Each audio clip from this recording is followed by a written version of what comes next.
Hey, what's going on, everybody? It's the Political Brown Kid here, and I hope you all are having a wonderful day. This is one thing that I want to talk about. I kind of did a video on why I love black women, and hopefully that'll come out before I drop this one because I'm just recording stuff. Nothing else to do today, but I did want to kind of put some information out there, and hopefully it helps some individuals. And also, too, if you feel as though what I'm saying is wrong, or if there are anything that I did not say that you feel as though need to be mentioned, drop them in the comment section because I definitely love interacting with individuals. Um, but this video right here, I want to make for black men, just because I see online a lot. There are a lot of complaints that black women have and frustrations that they have in regards to black men. And I'm not getting into whether they're right or wrong, but we have to acknowledge that if women are having these experiences, then there has to be some truth to it. Plus, also, I'm going to say this: I watch the news enough. And just because when I live in that world and when I see some of these experiences that some of the women have, I'm like, wow, where do they know these type of guys from? Because I don't know too many guys like this, or black men, should I say, that are doing that bad and struggling that bad. But obviously, there are some out there, and obviously, I watch the news enough that I can tell. And I watch television, I watch the internet enough to know that there are a bunch of just struggle people out here, just hood people. People just are just not productive. So I want to make this video right here to just kind of give some points of what I think, men should work on in order to become, specifically us black men should do. But this applies to all men, period. So let me just say that too. But just for, if there are any non-black people listening to my channel, what I'm here to do specifically is just to kind of enlighten and just kind of help out the black community, my community. But I welcome all people here to listen and provide input. So these are some of the things that I think that black men can do to become better partners, and not even just better partners, but just make themselves more desirable, or to black women, and pique black women's interest, and also to give the black woman a better experience when it comes to dating and relationships with black men. So I'm going to start off right here. And also, too, keep this in mind, too, that some black women are not going to be attracted to the things that I'm going to list down on here. But to be honest with you, for the people that I feel that are probably on my platform, I think that this look right here will get you a nice, middle class, or at least even if she's not middle class, but she's a responsible, productive individual, a responsible, productive black woman. So the first thing I would say is, we're going to focus on appearance. Now, when you look at your appearance, first thing should come to mind should be physical fitness. And trust me, guys, I struggle with this. And not my whole life, but unfortunately, when you get married, and not even just get married, but as you get married and as you get older, you tend to let certain things go, specifically when you get married, because you figure, oh, I got my partner, I can just do whatever I want to do. And then you look up 10 years later and you don't put on 50 pounds, 80 pounds, I don't know. And that can be the same thing too for your woman. But this is where, you as a man should be like, I always have to keep myself physically fit to keep myself looking desirable to my partner. So that way, regardless of whether, no matter how bad or how flawed you are or become as a human being, if that woman wants to say, what is the reason why I'm staying with this man? She may say, look, I'm staying with him because he's fine. And I'm not trying to say that should be the only reason why a person stays, but your partner should always want to desire you.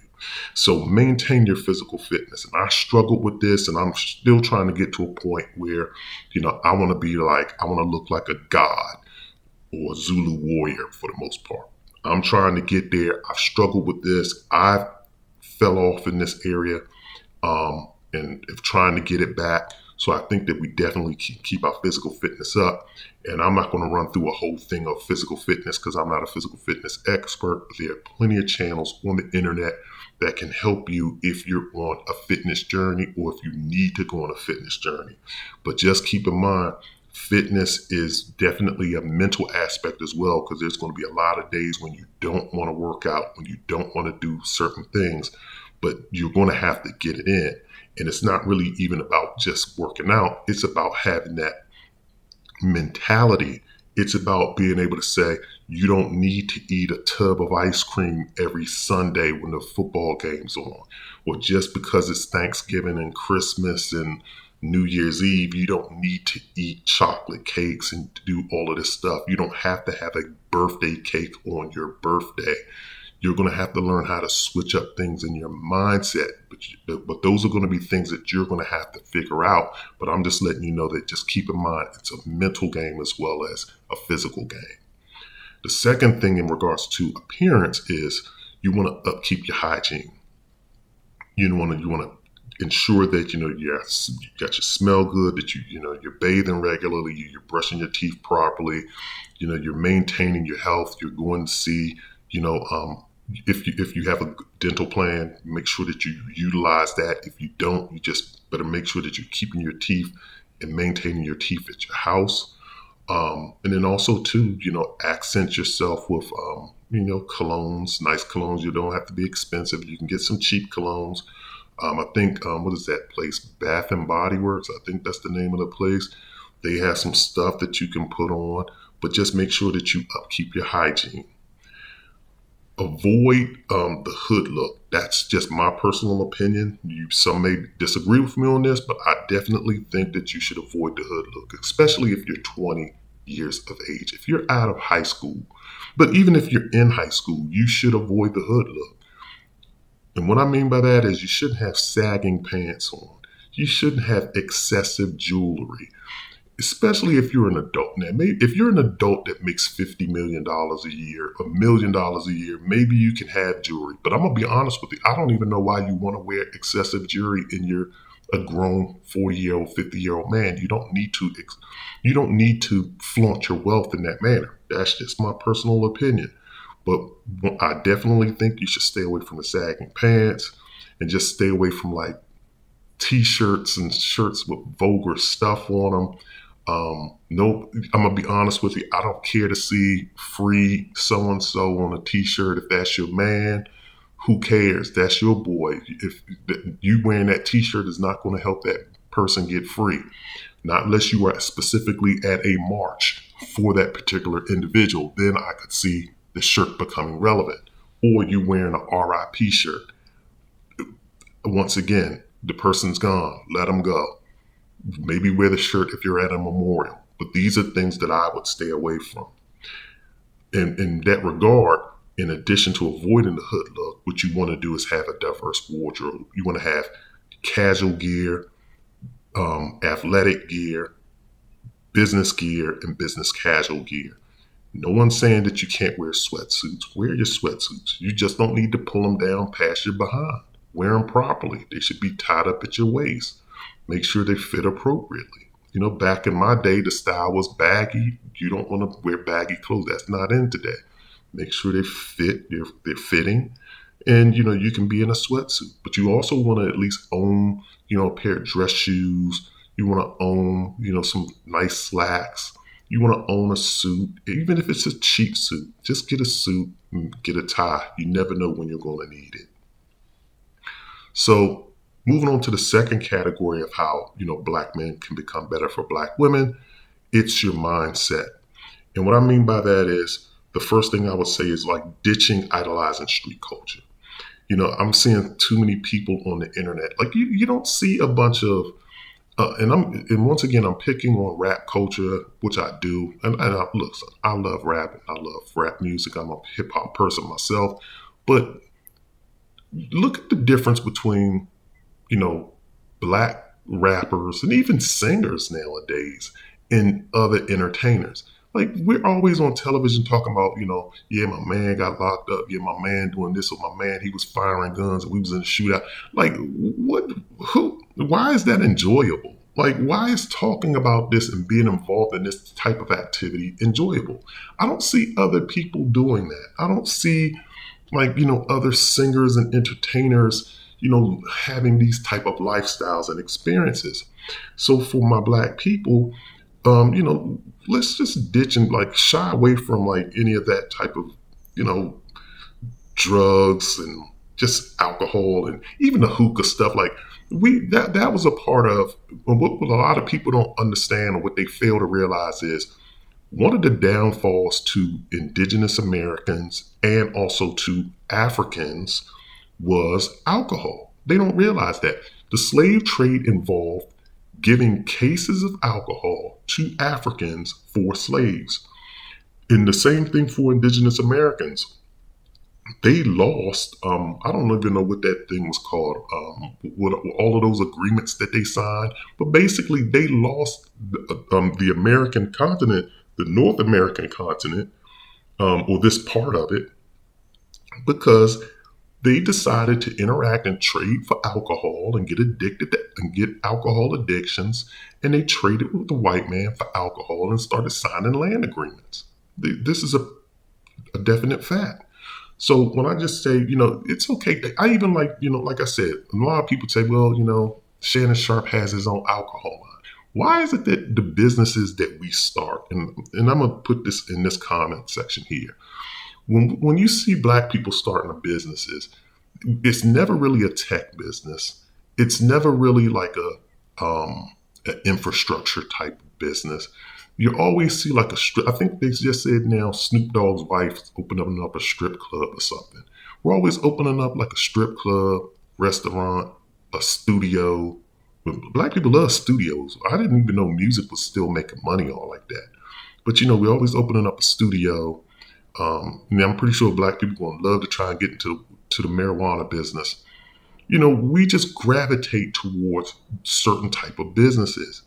And so leave that the hood, like get away from the alcohol businesses and doing all that. But just as far as for a mindset, just kind of stop adopting the street culture.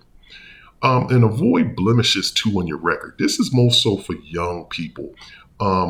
I really think that young people need to be reached at a very early age, because you see a lot of young kids getting records. Now, of course, I don't know if this is still the same. Trust me, I've been, you know, haven't followed this for years, but I do believe like back in the 80s and 90s, if you got you know, something on your record, when you turned 18, it was wiped off of your record, or that record was sealed. I think I don't know. I'm not a legal person, so if there are any legal people, you can correct me here.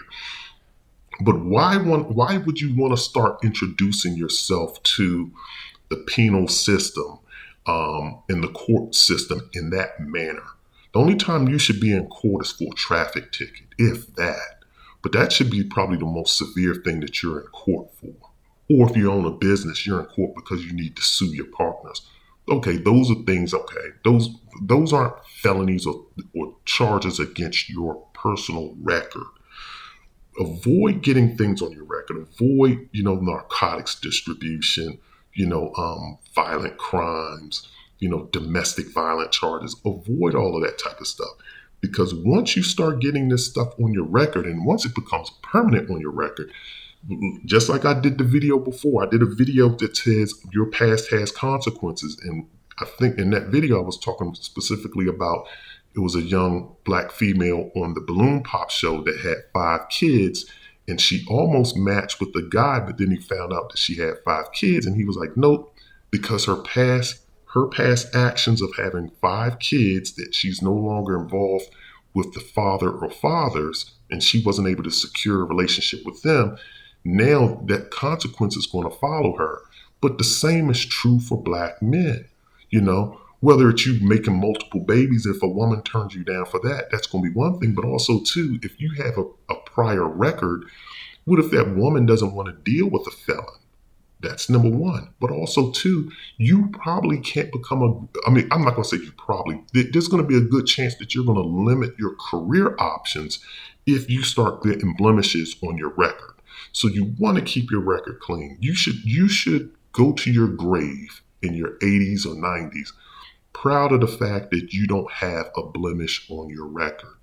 Because if you can keep your record clean, you can at least have it all job options on the table.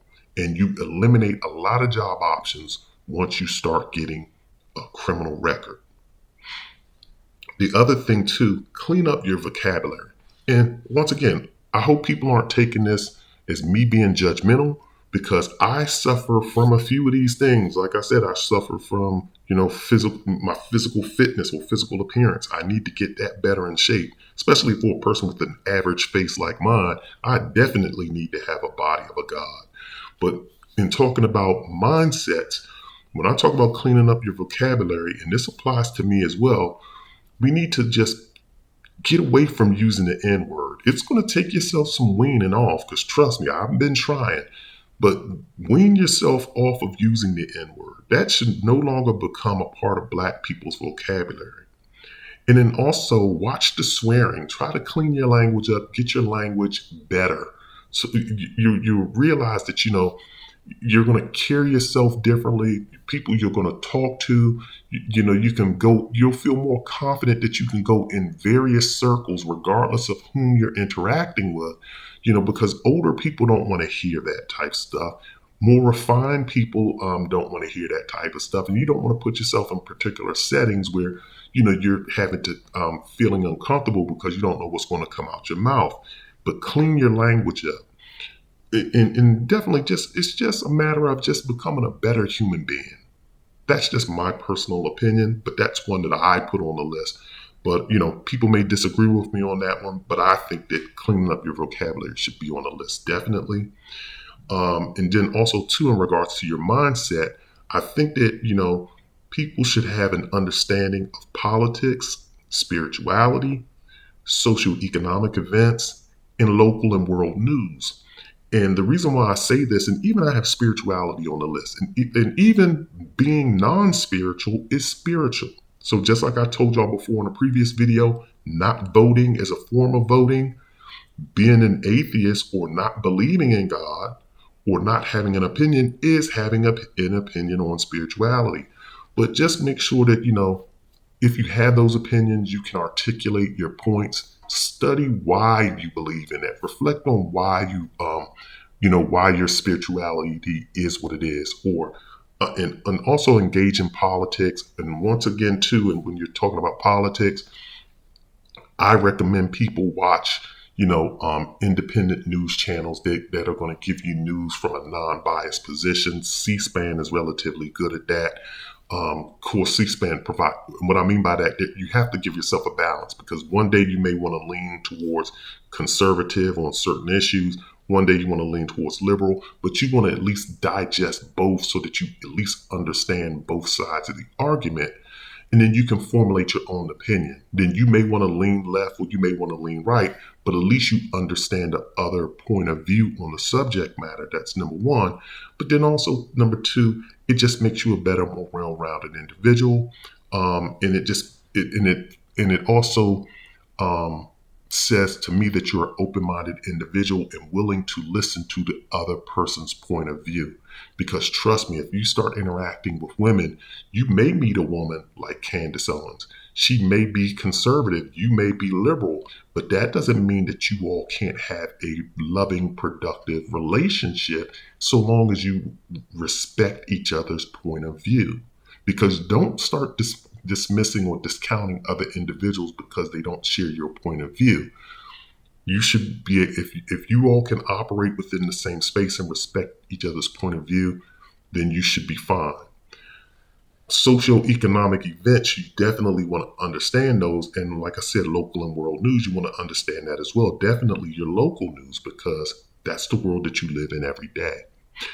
All of these things are going to help you to be a better conversationalist too. If you're able to do this type of stuff, when you start going out on meeting Black women, you'll be able to have a better, well-rounded conversation.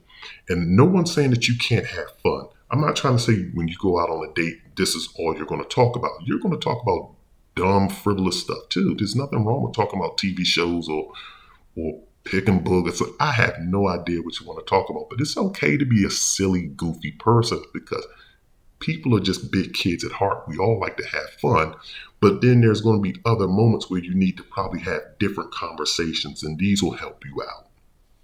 And the final thing in regards to your mindset is, I think that people should have introspective moments. And what I mean by that is there should be times when, whether it's daily, weekly, whatever. But there should be times when, as an individual, you sit down by yourself, whether you're laying down in bed, whether you're just sitting at your desk or wherever, or taking a walk, and you think about yourself and like, what can you improve on? What have you achieved or accomplished in your life that you're proud of? What are some goals that you want to accomplish? Maybe what are some things within your personality that you're looking at that you're like, okay, most people say this about me. These are some of the things that people don't like about me. These are some of the things people do like about me. And just because some people don't like certain attributes about you doesn't mean that they're right.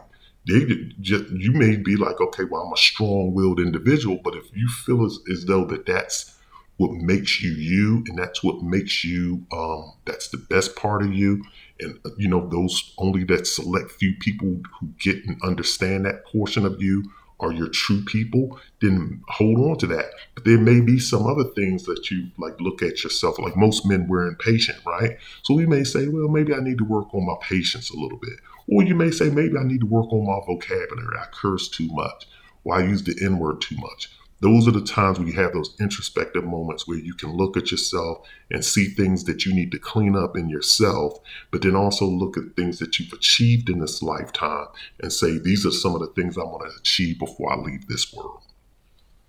So I'm done with mindset. So we've covered having your appearance, covered your mindset. The next thing I want to cover is just professional, in the professional realm. And in the professional realm, the one thing that I want to stress to Black men to become better for Black women is expand your interests professionally. And this has to start at a young age. It doesn't, well, I'm not going to say it has to start. It's best if you start at a young age.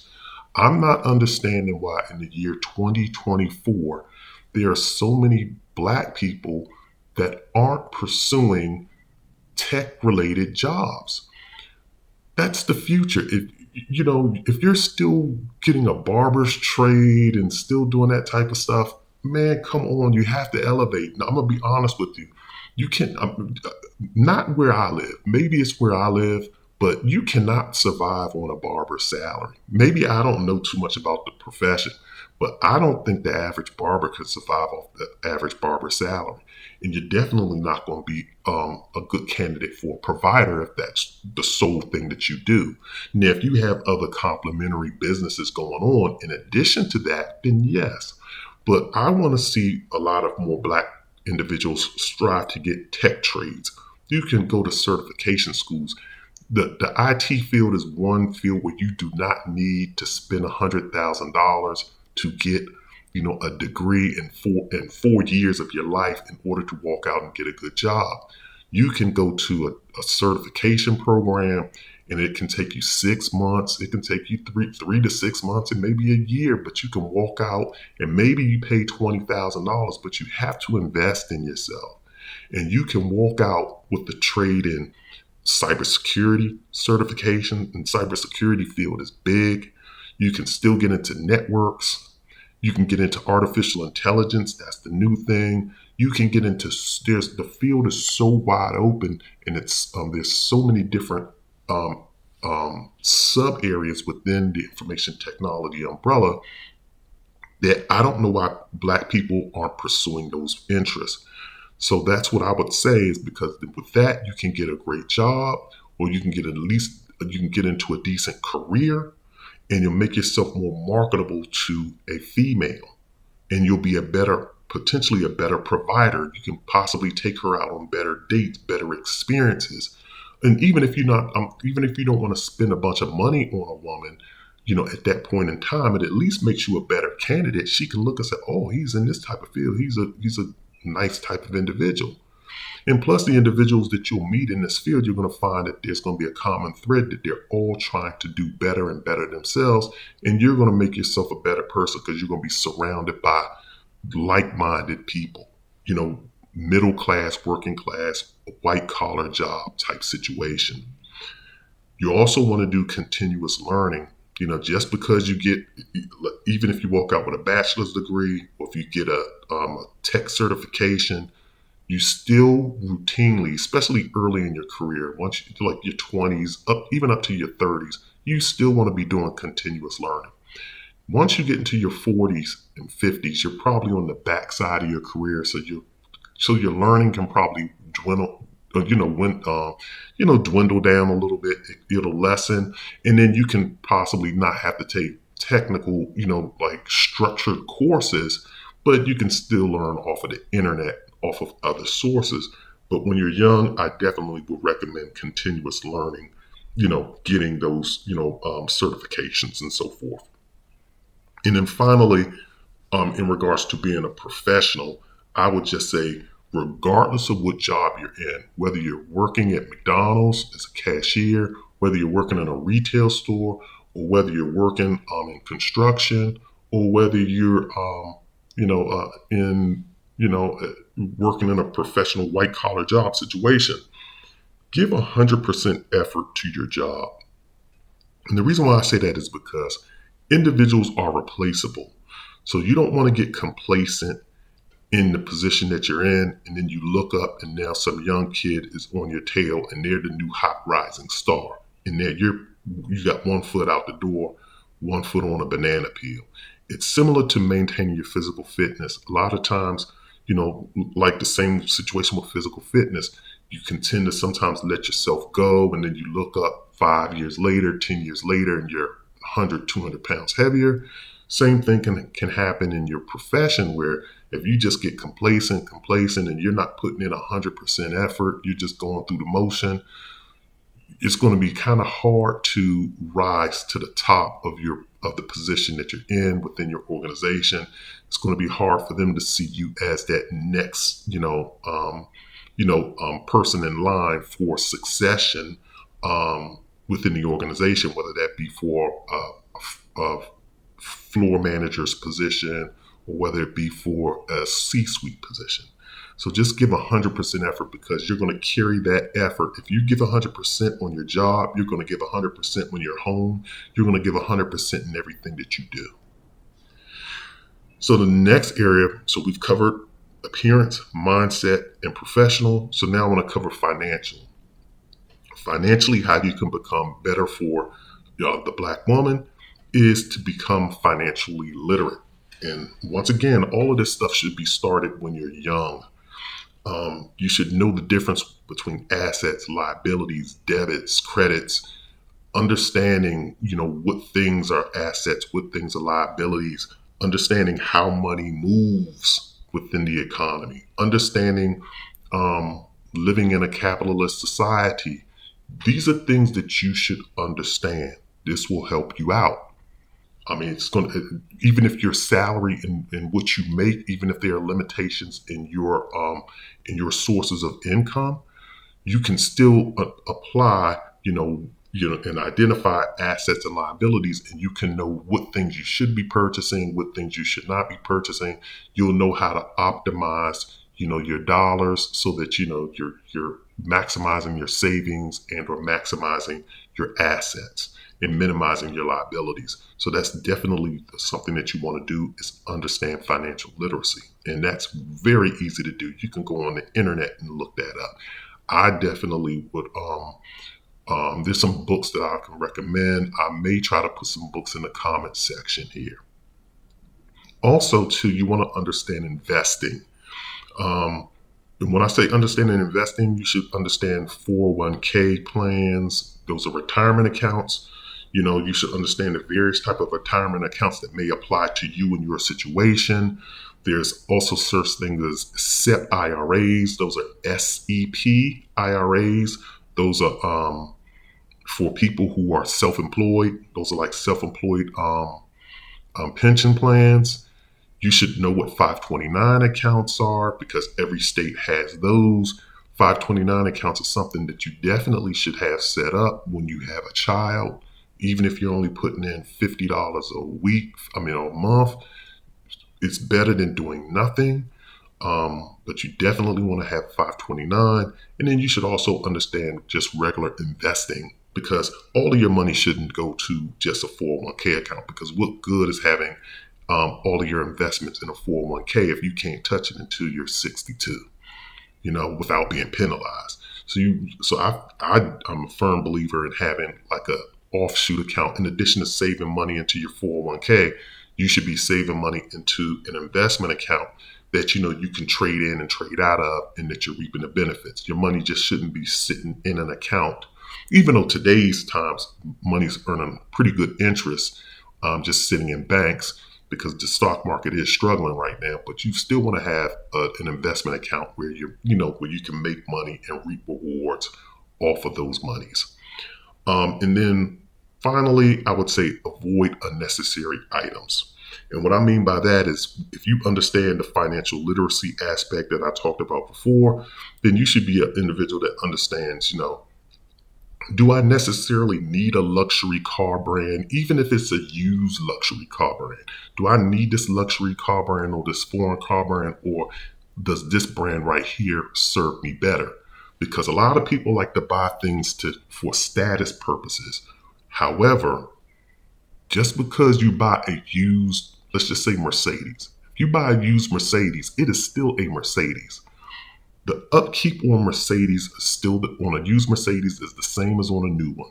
So if you roll that Mercedes into, for its, let's just say, an oil change or for a tune-up or whatever that may be, that thing may cost you $500 just as a minimum to do the oil change. Whereas opposed to if you bought this other brand of car, it may only be like $100 or $50. So you have to look at the maintenance aspect, and you have to look at the long-term reliability of a vehicle. Is this vehicle going to last me as opposed to this one? I know I'm going to look good in this vehicle, but is the purpose of a vehicle to look good or to get me from point A to point B? So these are things that you have to think about as well. It may not be popular. Again, some of this may not be popular with the ladies, because some people may see you pull up in a regular basic car.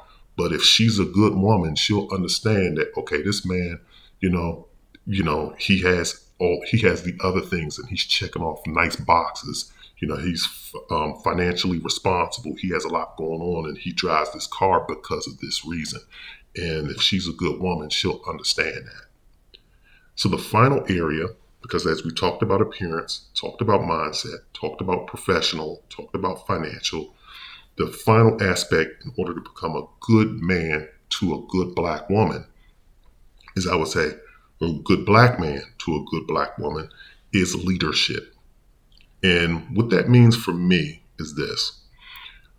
Leadership is about establishing a vision for you as a couple. You communicating, just kind of communicating that vision, or you communicating. You can communicate that vision either through action or through words. You may say, "This is where I see us going," or "This is how I see things playing out," or you may just take the lead on it and do it. So you want to have that vision, and you want to communicate that vision. Once again, communication involves, talking or acting upon, that's communication. It's nonverbal.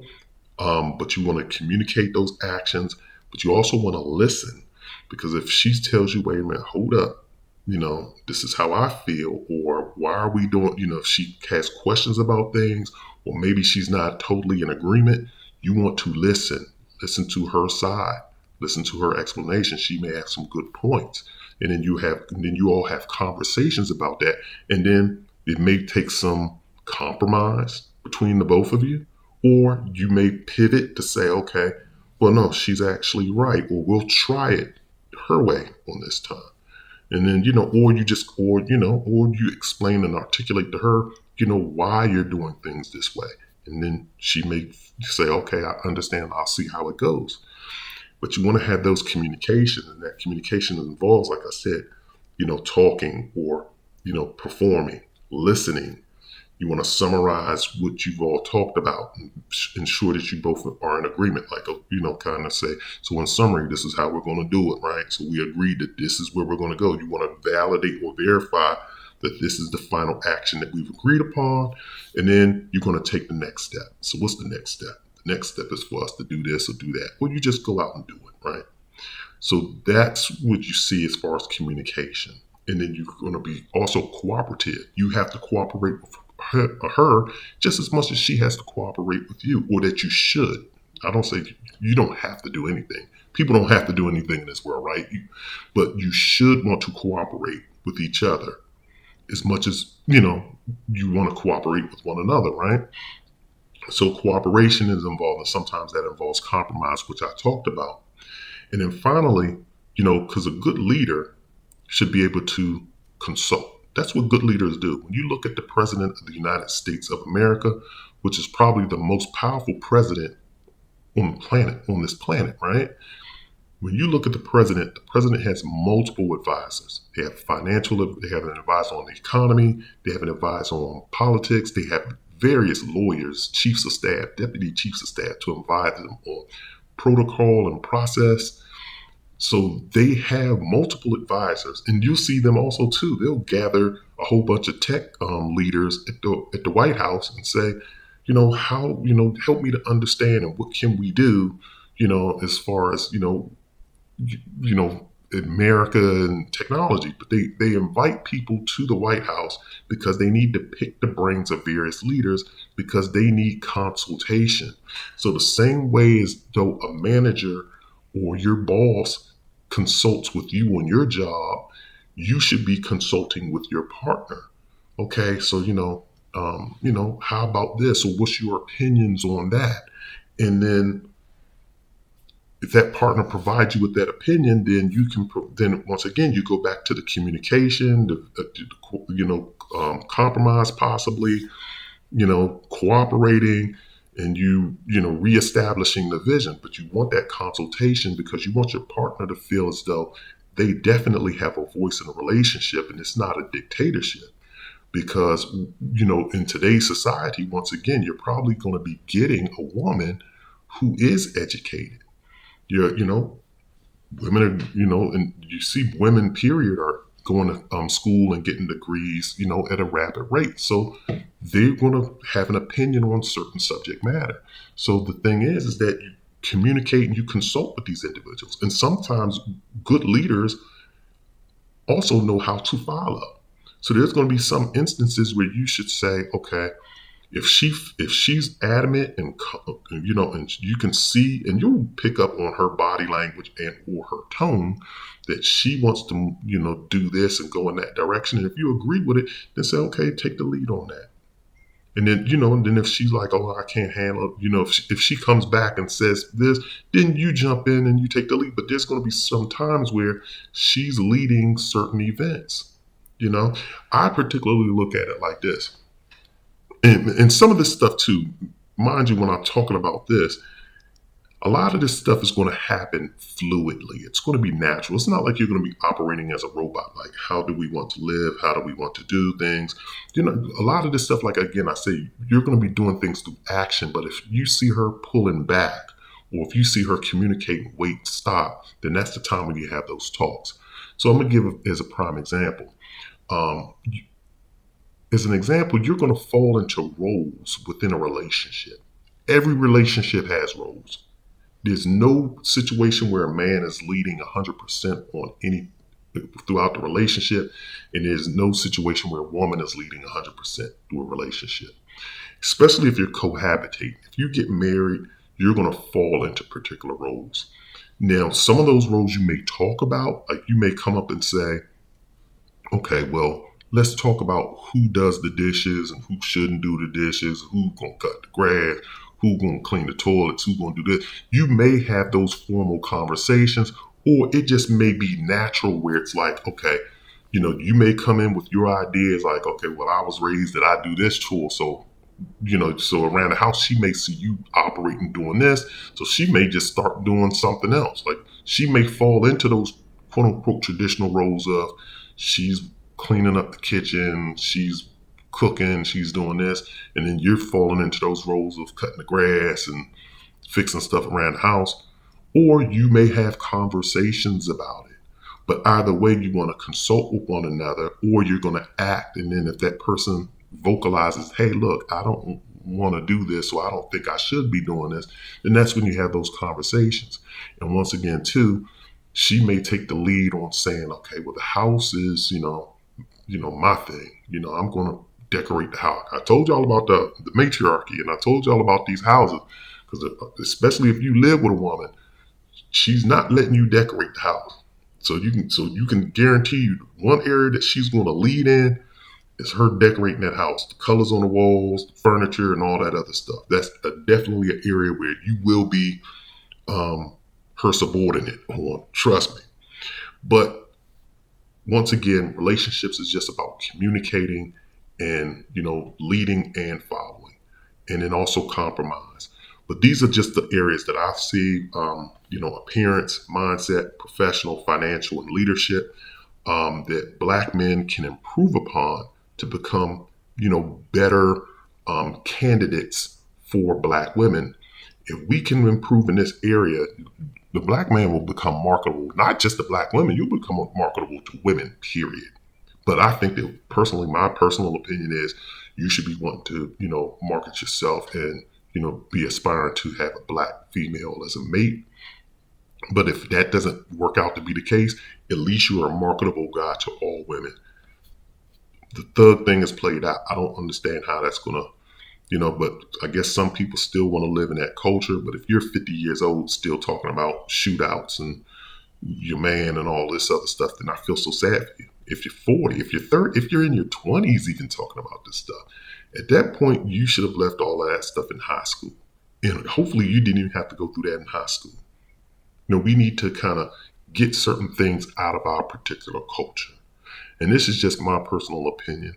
So once again, I definitely like to hear your comments if there's anything on the list that you think, and specifically the women, if the women are listening to this, if there's some things that you feel as though I got wrong, definitely drop comments in the comment section. And I'll also add to the list as well.